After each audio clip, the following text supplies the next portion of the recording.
It's Clayton, aka Celldweller, and as you probably know by now, Tom Salta, aka Atlas Plug, and I are scoring Season 3 of Killer Instinct. And today we're going to talk about making the music for a legacy character who is a brute. He's 6'11", 350 pounds, he's a monster, and his name is Tusk. Tom and I have become really good chefs in the musical kitchen, so to speak, because we've had to mix so many genres and styles for the Season 3 characters. So Tom, why don't you tell them what we cooked up for Tusk? So the recipe we came up with for Tusk was pretty straightforward and simple. It was 1 part Viking, 1 part barbarian, and 1 big part rock. Let evil come, for I am the watchman of the gods!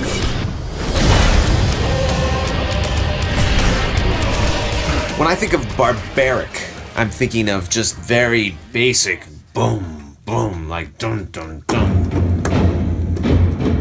And then the melody is going to be something pretty simple, right? If these are barbarians, they're not going to be playing any fancy music, you know, and you take that idea and you just put them together and you get instant barbarian.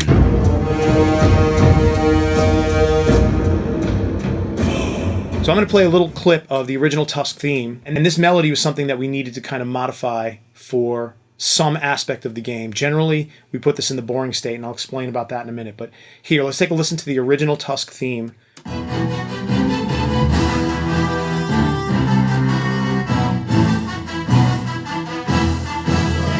So cool, there's a melody, but that definitely does not align with our aesthetic for this character in the modern day. The boring state is where we generally do this with legacy characters. We take their original themes, if they have one, and kind of try to bring that into the boring state. So you put your controller down and walk away to go polish off a 2-liter of Mountain Dew. So we've got to kick the game into a state where unobtrusive music will play, and you can just do your thing, and when you come back, you jump back into gameplay. So my take on that was to take that theme, that original theme, and turn it into something more melancholy, something more distant sounding, as if a traditional instrument was being played during the funeral of a fellow brother in arms that has died in battle.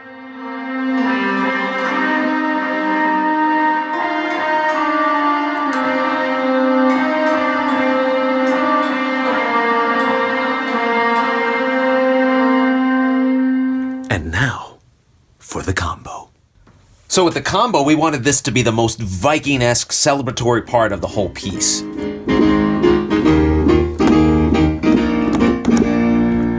And so what we often do is mock up with synthetic instruments, choirs and orchestra and things like that, so we know what the idea is and we can kind of dial it in, and then at the very end, we'll go hire real players to fill in some of these gaps and recreate the parts that we've written.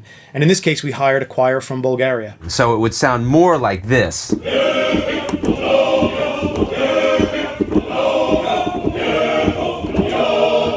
That kind of vibe, except we're going to do it with a real choir.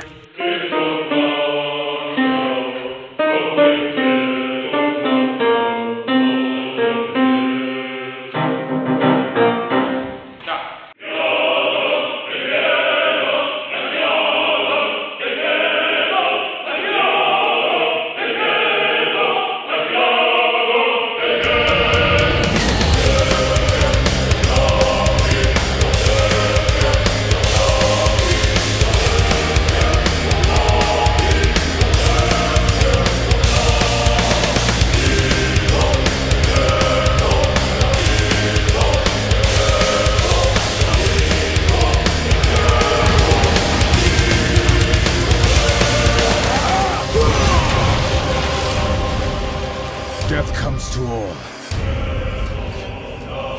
Except me.